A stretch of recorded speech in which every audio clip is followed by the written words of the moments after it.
Right. Hello, everyone. Welcome back to another episode of Raising the New Earth. Hello, Noah. Hey, Brooke. Hello. Um, so today we thought it would be good to do an episode on meditation and specifically meditation and how it can be a tool to help manage your stress levels. But I think as we were pulling together this episode, it's also, very apparent, and I think we want to talk about it, of just how powerful meditation can be, um, to go beyond essentially stress management, and that it really can be a tool to transformation in your life.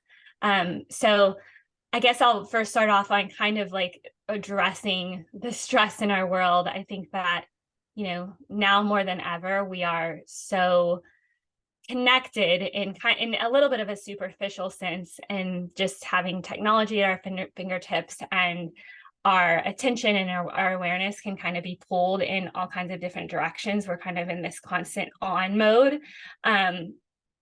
So in many ways, it makes it even more important to find ways that we can take, a break from our nervous system being in that constant fight or flight state, and getting it more into the rest and relaxation. And that oftentimes takes a lot of just conscious understanding of how to get it to those places. And that's where meditation can really come in and help, being able to do that. So I just kind of thought it would be good to start with kind of the definition of meditation, which I had found online, just a mind body practice in which a person focuses his or her attention on something such as an object, word, phrase, or breathing in order to minimize distracting or stressful thoughts or feelings.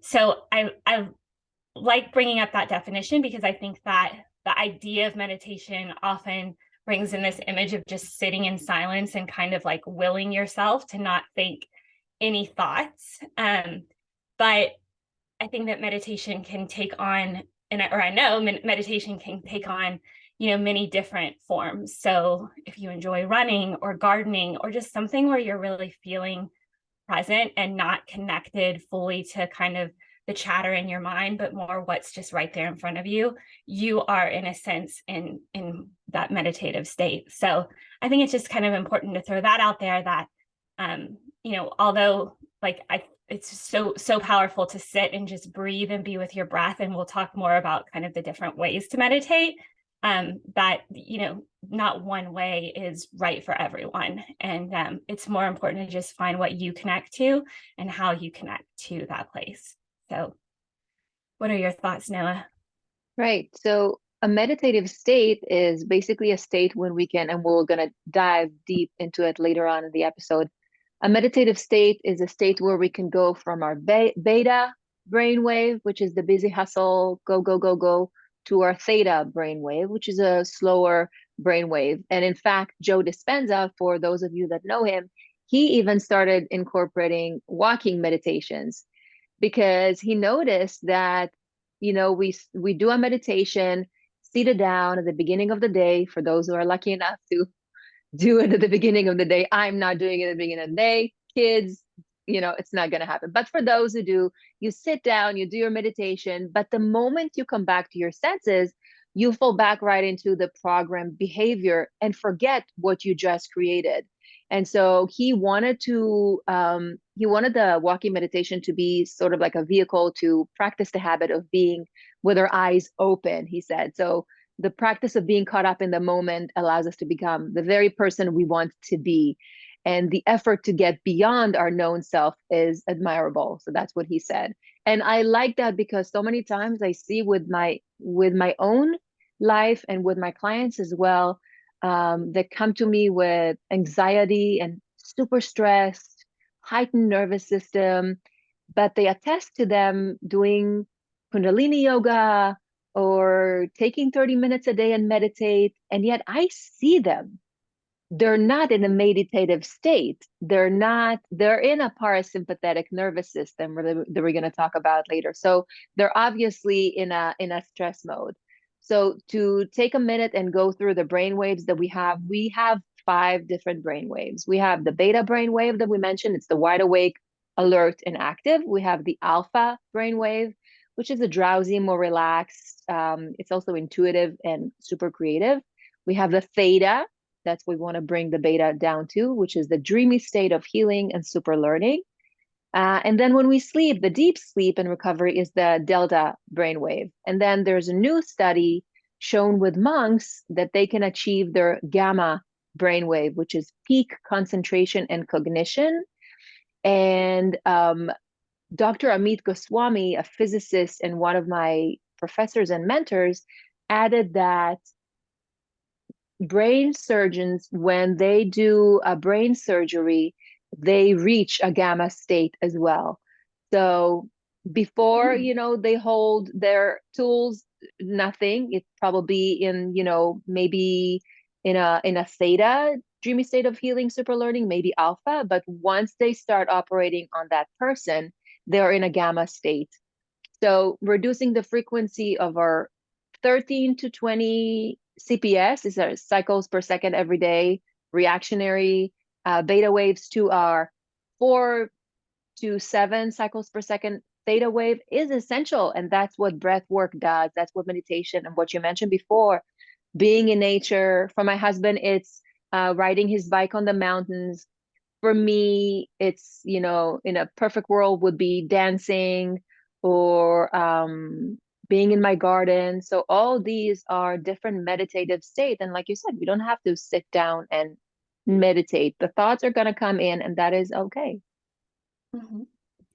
Yeah, and with well, first of all, I've never heard that study before, Right? but that's super interesting. Yeah. Mhm. And actually the gamma are, so like the theta are the slowest, but interestingly enough, the gamma is actually on the higher end, I believe. So it's like a super, super rapid Mhm. state, but it's still like, the uh, Buddhist monks are the most known to be able to reach that state, but now I guess surgeons too, which in a way makes sense because it's like, Right. to be operating on like someone's brain, you would have to be in the most intense, focused, concentrated state that you could be in.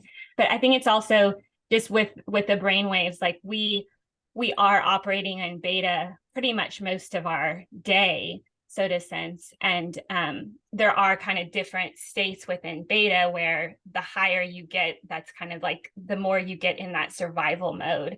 And the more you can slow your brain waves down, you are going to become more in that creative mode. And another thing, I was kind of like reviewing some of my notes from Joe Dispenza, because he's one of the thing I love about Joe Dispenza's work is he really takes the neuro kind of the neuropsychology and the neurobiology perspective of looking at meditation and making it not so much a woo-woo thing, but really pulling in the science and showing how powerful it is. But the other thing about the brainwaves that I think is like super fascinating and to remember is that as children, we start in those slower brainwave states. And that's why as like toddlers and young children, one, they're so wonderful at being able to use their imaginations and play and create. And, they can't really, it's hard for them to distinguish their inner and outer world. They're just taking in all of their environment and absorbing it. So as adults, the more we can bring ourselves into those states, we're becoming that same, in that same form where we can begin to create and play and take in information. And that's where the power really starts coming in, because as we are more receptive to and opening the door to our subconscious mind, which that's the other thing. It's been opening that huge door where it's not just the conscious and the subconscious are talking to each other. So that's where things get very powerful when you start to do a meditation. Yeah. It's super interesting. And you mentioned the children, and it's so true. Like when I see my kids play, I'm partially envious about their focus and their being in the moment. Like, how many times can we actually attest to us being in the moment? Rarely are we in the moment. We're on our phones. We think about the next meeting, the next thing. Mhm. It is really admirable. So it makes sense that they're in a different brainwave. Yeah, yeah. And I think understanding that, at least for me, I've had, I think more, I don't know when to say more patience, but definitely more awareness. I hopefully more patience where like if your child or my child has been really super absorbed in play and but you need them to get their shoes on and run out the door and stuff, it's like they are fully present to what they're doing, and here I am trying to have them fit into my idea of what should be happening and should be doing. So I just think it's like a good way to come back and like, okay, this is their childlike behavior and this is a good thing. Like where can I be more in tune with that piece of them rather than getting them to be more in tune with my adult beta brain, we got to do this and this. So I think that, Exactly. yeah, yeah. um and then with the kind of the brain waves, the other thing, when you look at meditation and specifically going back to the whole stress management piece um of meditation is, I think it's worth talking about the autonomic nervous system, which really could be called automatic. So it's responsible for all the functions that you don't really have to think about to control, like your heart beating and your breathing and your digestion, your sweating, everything that your body is doing to essentially keep you alive. So when you look at that, you have two parts: the sympathetic, which is the fight or flight, and then the parasympathetic, which is the rest and digest. So I think that this is where, when you're talking about the impacts of stress, this is where you can really understand how it can really start to impact your health. Because if your autonomic nervous system is constantly in the sympathetic state or that stressed state, then your body's just in a reactionary mode and it's not able to restore itself. And so the more that you can consciously move over to that parasympathetic state, the more able your body is going to be able to repair itself, and all of your cells and just all of your organs, and the detoxification that you need to do, proper digestion, just everything that your body needs to do to keep itself alive is going to be able to do that more more efficient more efficiently in that state. So that's where the impacts of stress become super real and super impactful to your health, and understanding it in that way is where you can really start to understand why it's so important to flip over the switch.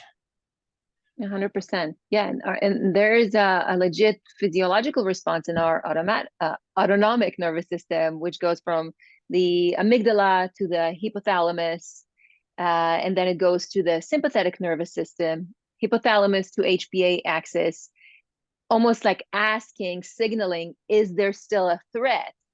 So if the answer in your body is yes, if you think there is a legit threat, then the hypothalamus signals the CRH5, CRH, and then the pituitary gland to the ACTH, and then our adrenal glands release the cortisol.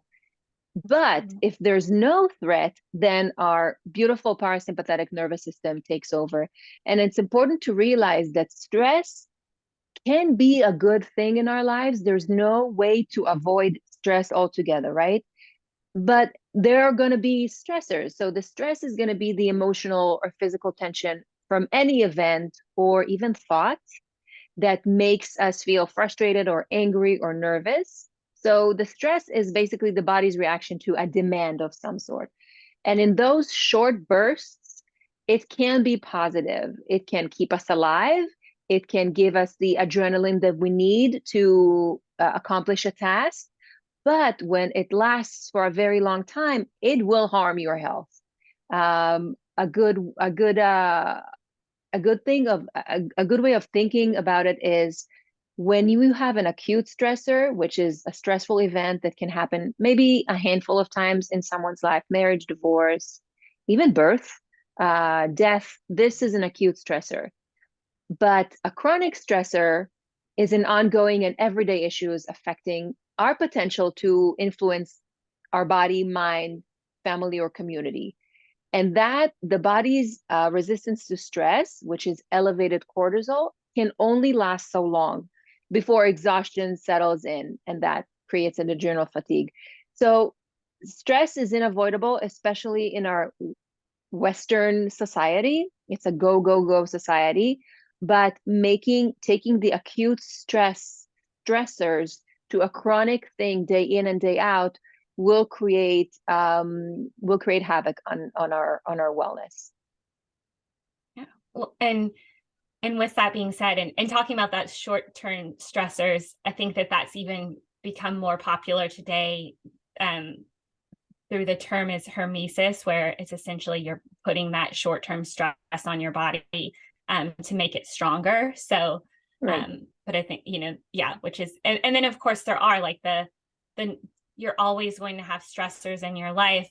But I think that another piece of like the meditation, it's like you have the meditation of putting your body in that state of, the more parasympathetic nervous system. But the other powerful thing that starts to happen, and this is through neuroplasticity, is your ability to respond to those stressors and what your mind is telling itself about those stressors. So when you start making those stories about how big this, stress this is in your life and this is in your life, and then your mind can just kind of keep running away with the stress, and you're feeling that, physically in your body. Those are very real. It feels very real because it is.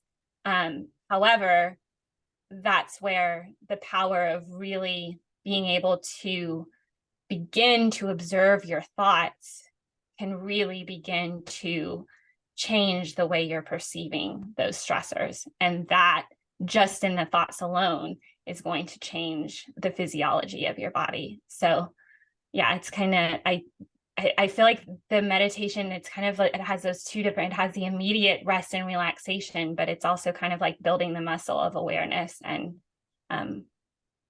understanding how better to respond to those stressors than just allowing your mind to kind of run away with them. So true, what you just brought up, the thoughts, right? So many times we ignore the thoughts that come in, but if we let them take over, that would become a chronic stress as well. For me, Exactly. in I know that in stressful situations, for me, something that I remember for me to activate the parasympathetic nervous system, I always think about the sim part of sympathetic sim being the inhale, and then the Mm. exhale being the pa. And so I want to make sure that in times of stress, the exhale is actually longer than the inhale in order to activate the parasympathetic system. And the best way to activate it is through the nasal breathing that we mentioned in one of our episodes. We're actually activating antioxidant cascades with that nitric oxide. So we need to fuel the mitochondria for all that energy release, right? And then when we get to that next step after the breath, we get into that mindfulness meditative opportunity to activate the parasympathetic nervous system. Because if we catch ourselves running around living a very busy life that we all have, we need to take a moment to pause for a second and take that deep breath. Allow yourself to take that deep breath and to remember the opportunity that we have at any given moment to let go of that sympathetic fight or flight that we are currently in, and to re-engage our understanding that we are a creative being and capable of so much more. And we are capable and we are deserving of rest. We're deserving of rejuvenation. Unfortunately, like we said, we live in a sympathetic dominant life, especially in Western civilization. But when we start to rush, rush, rush, we fail to keep that, what Dr. Zach Bush talks about, which is the golden ratio. The golden ratio is almost like if you picture yourself a scale between illness and wellness, right? we tilt that scale and we start to fall behind, and we also age quicker. We start to lose sleep, we stress even more, we get financial stress, loss of a job, our children all of a sudden get sick. So we can physically see some gray hair in our head prematurely. So why is that? It said that the graying of the hair is actually a loss of nutrients being delivered from the intestines to the periphery that would feed something like a hair root in our scalp. So this is all stress causing events. So under that fight or flight stress state of the sympathetic, when we start screwing up with that, we start messing around with the transit times and movement of digestive enzymes. And we start to even become nutrient deplete, even though we can eat the same food, but that cortisol and other things in our body creates that lack of, perfect metabolism, because we start disrespecting that vagus nerve that we talked about. Because we are simply unaware of being able to live in a parasympathetic nervous system. So if we're going to pick one, sympathetic versus parasympathetic, we want to spend more time in our parasympathetic nervous system. And we will find that, yes, the cortisol rush and the adrenaline rush can be an addicting one, but it comes at a very, very high cost to our health. Yes, so true. And I love how you brought up the triangle, the golden triangle, because it's like the more that you're depleting your body of being able to handle those stress, then it's just that cascade just further and further comes on. And yeah, and it's like the body has to work even that much harder to make up for all of that. So yeah, so it's critically important. Yeah. So just on kind of that note too, or I guess kind of on the talking on meditation and the types of meditation, I think is important to, if we kind of go through some of those. Did you have anything more on the stress of the body, which I'm sure we'll probably address when we talk about the types too, but just a lot of times clients come to me retaining weight, not being able to lose weight, or doing everything by the book and yet not seeing the results that they want. It's all stress related. And we know that diseases manifest, stress is a huge component of diseases in our body, of manifestations of physical discomfort and chronic illness. Not to say that it's the only one, but it's definitely a huge, huge, huge trigger. So when we can't find the answer to something, we have to look within and look into our lives. What can we do differently? What meeting we don't absolutely have to take? What can we do the night before to improve the way that we wake up, so we won't wake up in a rush, so we won't wake up with elevated cortisol, ready to attack the day. We want to be alert. We want to feel vital and energized, but not overly so that it'll wreak havoc on our health. Yeah. Well, and you bringing up the weight brought up a point that I think is so important too, that especially as women, but men as well, with being a yoga instructor, I've had people tell me like, oh, I just can't get into yoga. Like I need to move my body. I feel like I'm just not being productive. I, need to, but then in that same breath, I've also had them tell me like, but I have just 10 more pounds to lose, or it's that like that 10 pounds that's just impossible to lose. And oftentimes the reason why the body's holding on is because you're not allowing it to get into that state. So over exercising is a real thing. That, there comes a point where going and, just going hard at the gym and doing the most intense workouts is wreaking havoc on your body. It's not to say that it is all the time. Like you've got to find that balance in yourself, but,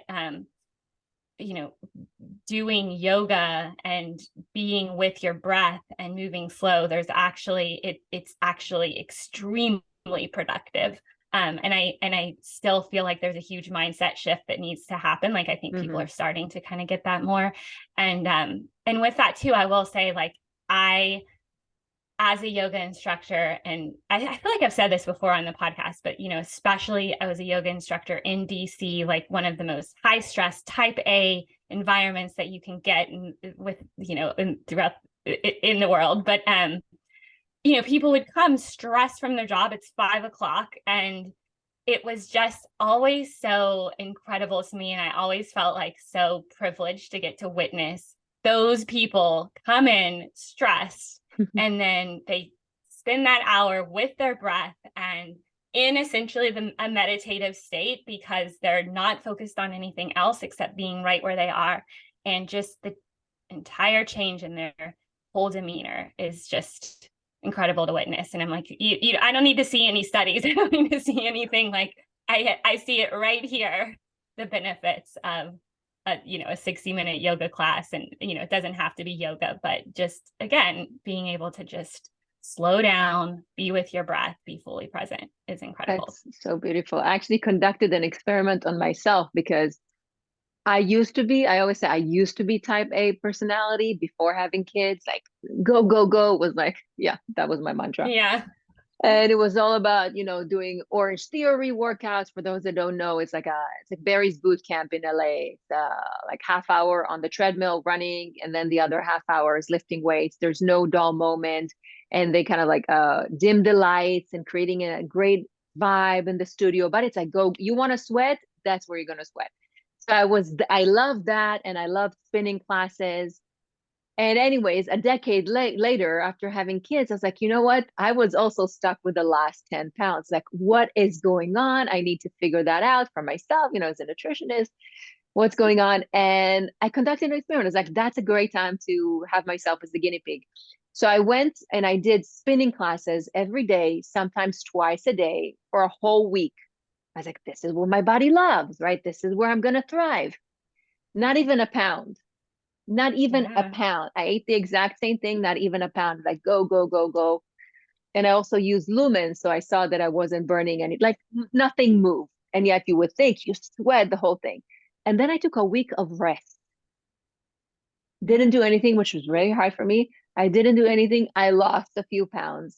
And now, after conducting this experience for myself, I was like, okay, things that you want to do, just make sure you know what's the motivation behind it. What is the intention behind it, right? Is it coming from a place that will rejuvenate your body without pushing your cortisol level off the roof, then go ahead and do that.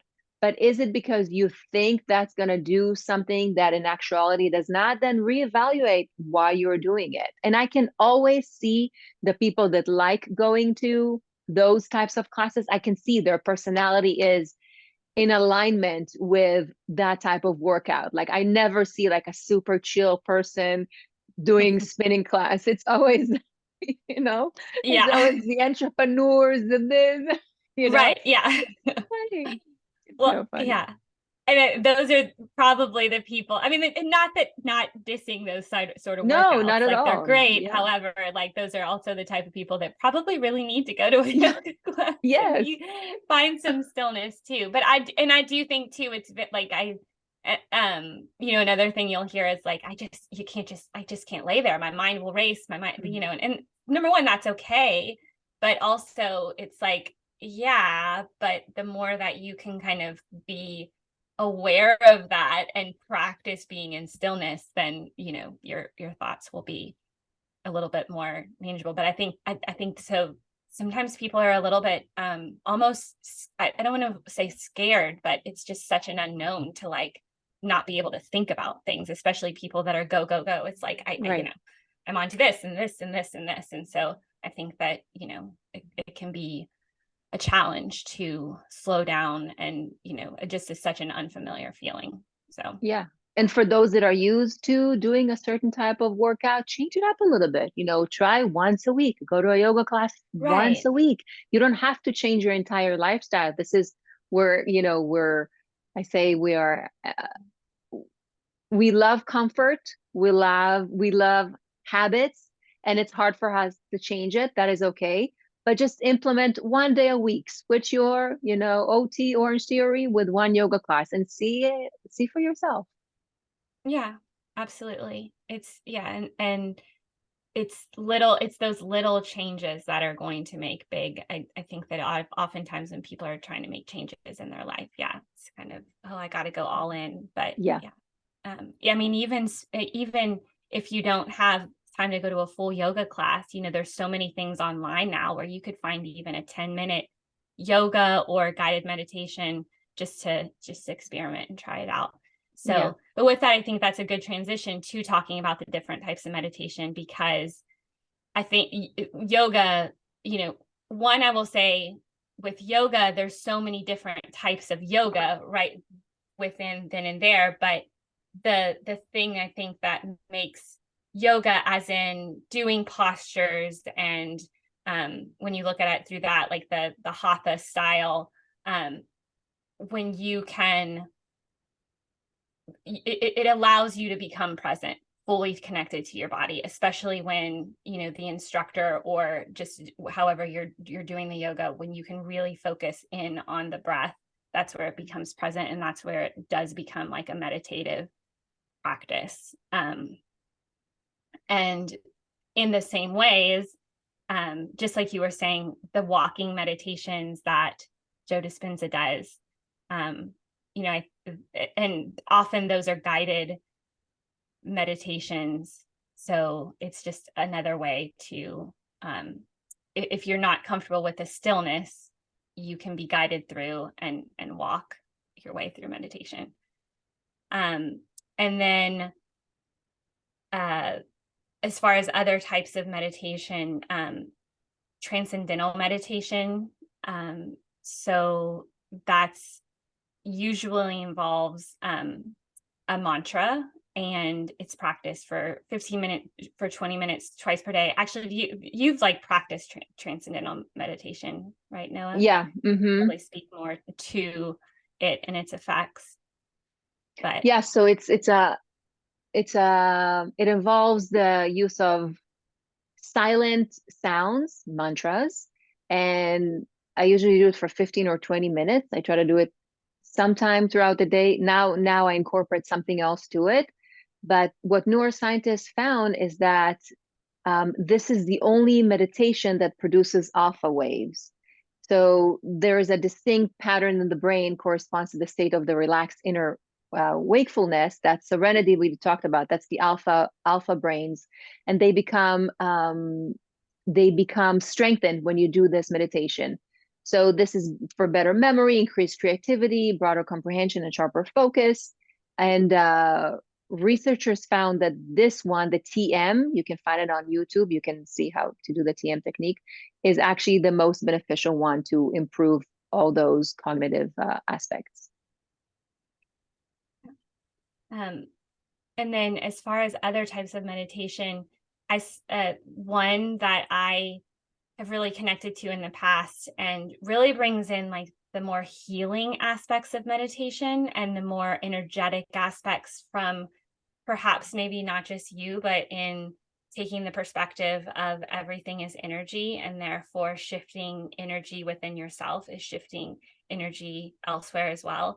But Tonglen meditation, which has also been called loving kindness meditation, but it's from it's an ancient Buddhism practice, and essentially it involves that you're sitting and breathing, and as you're breathing in, you are breathing in the pain and suffering, which I know it sounds a little bit weird to think of like breathing that in, but it's essentially kind of you can think of it as taking away. So I think it's really powerful to use, like, if some terrible event happens somewhere in the world, and it's like you just, we've always all had that feeling where it's like you feel so helpless, but it's just you see all these people suffering, and to be able to bring in that suffering, and then you breathe out love to them, and it just, it's healing to you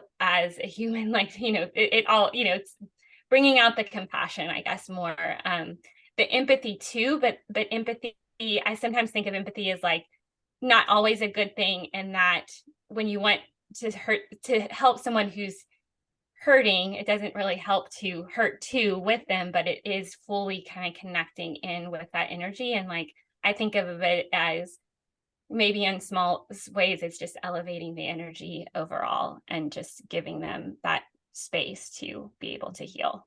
So I think that that's really compassionate. And then as we were kind of like talking over this episode, the other thing we brought up, which, you know, I know you read a whole book on it, so we can talk about it, but why don't you say, I'm going to butcher this. I'm going to butcher it too, but I'll try. Yeah, but you speak a lot of languages, so. It's the Ho'oponopo prayer. So the Ho'oponopo prayer is, I think it's Hawaiian prayer. And I read the book by Joe Vitale. Joe Vitale was part of The Secret, one of the first movies that came out about the law of attraction. And he wrote a book by the name Zero Limits with the Ho'oponopo idea in it. And it actually really, really helped me because at some point in my life, I felt that I needed to make amends with my dad. And it talks about forgiveness and closing certain circles in our lives, to not have any trapped trauma there. But the way that he presented it was through the Hawaiian prayer system. So it's really cool if you have access to the book, and if not, just download it. It's a great book, Zero Limits, Joe Vitale. Yeah, yeah. And I've done the actual phrase or prayer is I'm sorry, please forgive me, thank you, I love you. And it really, I've said that I've been guided through that, and you know, just kind of taking different circumstances, and it is very healing. So especially if there's something or someone that you need to make amends with, and even if you're not physically able to do that, just from on an emotional level, you know, physical as in going to that person, but just trying it, I think is very powerful, because there's a certain amount of stress, going back to the stress, there's a certain amount of stress there too, right? When you're holding on to anger or grief, or, you know, somehow someone did you wrong, maybe even yourself, something that you did that you can't forgive yourself for, that is a form of stress that your body's holding on to. And where you can forgive yourself, forgive whoever wronged you, there's an actual release that can happen there. And so yeah, you know, so moving beautiful. Back to stress is kind of all together. And we did mention in the previous episodes, I think we mentioned that with Kelly Dean, the founder of the Tommy team. She was on one of our episodes as our core specialist. And she said there's a lot of grief that we hold on to, you know, for those of us that had miscarriages or had lost babies or whatever that might be, there is grief in the core. And so forgiving ourselves as the feminine vessel, and forgiving our bodies, and forgiving our negligent thoughts of thinking that this is supposed to produce something, and yet it's not doing it. Taking out that stress from our body, allowing it, you know, to just do what it's meant to do without holding on to expectation, without holding on to anger, resentment towards the self, was very important. And she mentioned that. And when I took her course, you know, I did a whole belly rub, just loving the body the way it is post-pregnancy and post-delivering babies. It is so important, because if we don't love ourselves, we can't bring love into this world, no matter what we think. And then we had Megan Smith, the owner of Harmony Restored. She does muscle testing and emotion code.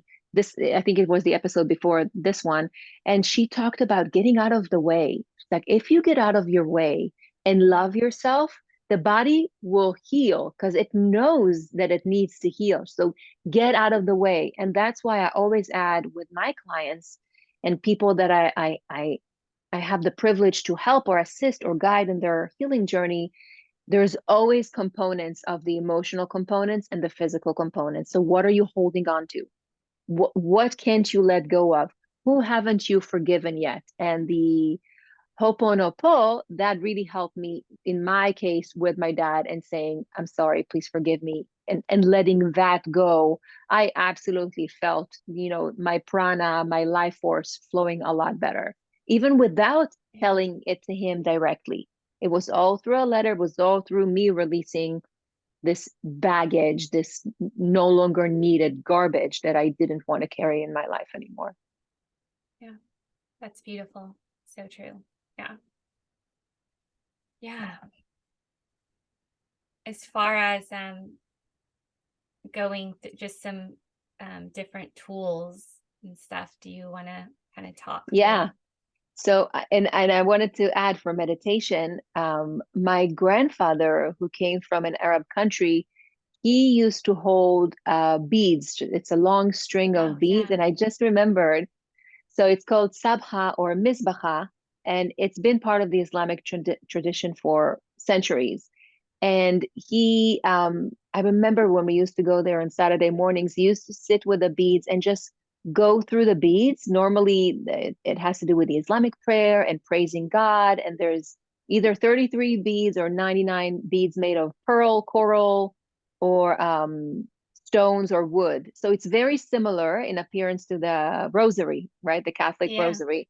Mm-hmm. And the sabha is used to have to recite God's prayer. But I remember my grandfather, either he had like his mantra that he repeated to himself, because I don't remember hearing mumbling, and it was when we are all seated next to him, but he was just going through those beads. So that was his meditative state. And I mean, he's gone now, but I wish I could ask him, what was your meditation about, or what did you do? Because he Yeah. lived till almost 100 years old. He was always so happy. It was Wow. like he didn't carry any worry, which I know he had plenty of, because they've been through a lot. So the Yeah. beads was one of them. Yeah. Well, this theme has come up a lot where it's just so beautiful when you can look at these more ancient traditions, even when they take on kind of a religious connotation, that there's so much truth behind them, like that essentially, when you look at rosary and mala beads in the Islamic tradition, I didn't even know that. Mhm. But it's a way to bring in that quietness, that meditative state. And in many ways, I think that really meditation and prayer, I don't think that in the modern sense, maybe they're not so much one and the same, but I think that maybe the way that prayer is intended, and where you can really get still, and it's not just a one way you talking with the universe, God, however you say it, but also that conversation back, and that and being able to essentially change your vibration to get into that state where it is the um more conversation with the divine power, however Right. you see that. Yeah. Mhm. Exactly. So while my grandfather did it with beads, I'm doing it with all these gadgets that I have in my clinic. Yeah, right. So beads are one low tech tool that you can use to meditate, but then there's more high tech tools you can use as well. So some of those tools, well, I like a few tools that I'm using. So some are apps and some come with some sort of a gadget. So I was introduced to Reverie. It's a hypnotherapy app invented by Dr. David Spiegel. He's a professor and associate chair of psychiatry and behavioral sciences at Stanford University School of Medicine. So this is one. It's an app. It's free. Some of the things are free, some are not. So it's cool. Um, Another one very similar to it is called the Brain Tap. I actually have the Brain Tap. It was invented by my professor and colleague, Dr. Patrick Porter, and it uses hypnotherapy, but it also has LED lights. So you get this headset with EEG, so electroencephalogram, which records the electrical activity in different parts of the brain, which is really, really cool. And it comes with hypnotherapy meditations already there. So you have like 1,000 different hypnotherapy sessions you can click that talks to your Bluetooth headset, and it allows for like 20 minutes of getting into the alpha state or theta state. Another one that I like of course, we mentioned in one episode is the EFT, the tapping, but this one is an app. So it's a tapping solution as an app, and it has tapping meditations, like hundreds of different tapping meditations that you can use that draws from the traditional Chinese medicine TCM practice of acupuncture, and it uses its self-help approach for modern psychology. And then one more that I like is the Breathe app. Now, the Breathe app I used to use before getting the Brain Tap, but now that I have the Brain Tap, it's kind of like all for one for me. But the Breathe app is a free app. It's calms the nervous system, getting you into the parasympathetic nervous system, and it helps you. There's 4 different breath work. You can control how many cycles of those you want. It's very, very quick. And we know that the physiological changes with controlling the breath can include lower blood pressure, heart rate, reduces level of stress hormones in the blood, and so on and so forth. But this one is a quick one that I like recommending to my clients who don't want to get too much into the gadget of it all. Yeah. A few apps that I've tried are Insight Timer, and I think we even had a guest, I can't remember who it was, who has some Insight Timer Yeah, I think, meditations. was it Miriam Ashkenazi from Maybe, Kabbalah, yes, or yeah. Rachel Santo? No, Miriam Ashkenazi, I think. Yeah. One of the, yeah. But yeah, so you can go on there, and my point is too, like, I mean, which one that's would be wonderful to find them, but there's just such a variety of, so, facilitators of really connecting into different meditations.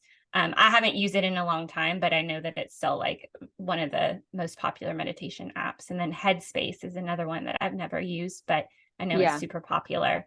But there's also so much on, like, especially if you want more like the Joe Dispenza type meditations where you're really like wanting to essentially create a new reality and really kind of understand what that means and just moving into different brain states. Joe Dispenza there's a couple YouTube, that I've done that you can just find them for free. Yeah. I downloaded a few of his meditations. I downloaded the shorter ones. I think it's like a 5 or 10 minute meditation. I wanted to do it in the sauna. Yeah, I thought it was very cool.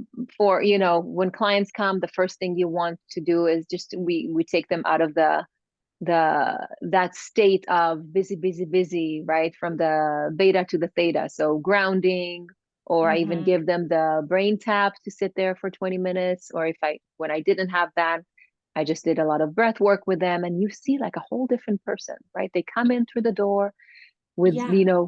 all these questions and unsettled and nervous energy. And you just need to take a few moments, 5-10 minutes, to just Right. ground yourself. And I always say to my clients, even if at the mental health facility that I work there, I always say, from this place we begin. Yes. From this place we begin.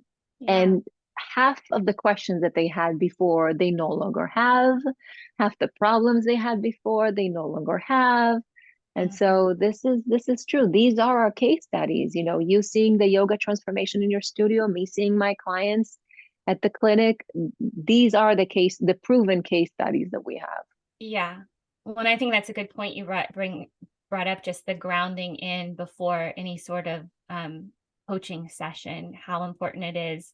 And I think that it not only, well, I think one, it puts the person who's being coached in a state where I think, like you said, now we begin. There's so much that it's like, just by coming into yourself, so much is already resolved. And you can't recognize it right here. And it doesn't mean that there's still not work to do and things to work on, but it's like, here's your baseline. Your Right. baseline isn't actually where you're coming in all frantic. It's just sit with yourself and look how much you've done for yourself right there, without Exactly. anything. And then I think too, just like as a coach, like to be able to take a moment and ground in with a client, like, is so important too, because it brings that resonance, right? Like, and you're both just grounding and you're kind of starting from that same baseline place. So yeah, it's Exactly. beautiful. Yeah. Yeah. Well, and how amazing would the world be if, like, they started congressional hearings, or like, or just in the corporate world, you started a meeting by, okay, let's all just I mean, and it's kind of funny to think about, but in a sense, it's like, yeah, actually, we probably get a lot more done Yeah. if everybody just, could come from a grounded, present space. Yeah. I have a friend, she's a veterinarian. She's amazing. Her name is Erin. I want to have her on our podcast. And she was a partner in a veterinary hospital. I think she specializes in cardio diseases in animals. And she had all her staff do Tai Chi first thing in the morning. And then Mm, I think she also had breaks for mindful breathing during the day. How amazing is yeah. that? Yeah. I mean, if I ever were to own a company, I would, I mean, like there's real benefits to that. Yes, Like you're, on every single level. Yeah. For your 100% employees, for the company productivity. as a whole. Yeah. Yeah. Yeah. 100%. Yeah. So, yeah, I mean, I think what else anything we didn't touch that we want to? I What think else? this pretty much covers everything. The most important thing is to find a tool that will fit your lifestyle because there's so Yes. many out there, but find one. Find one because you Yeah. can't go on high cortisol, adrenal boosting day in and day out. It's not sustainable. Yeah. It's a crisis meant to happen. Yeah. And even if getting an app even seems a little too much or something, like, can you just take 5 conscious breaths, take some moment in your day and or just a breath? Like Yeah. it's incredible the power of just what one conscious breath can do. Um, yeah, to help just, bring you back to um that more present state. Present homeostasis state. Yeah, we Yeah. want that. Yeah. Yeah, exactly. Yeah. All All right. right. Thank you all for joining, and we will see you next time on Raising the New Earth. Bye, everyone.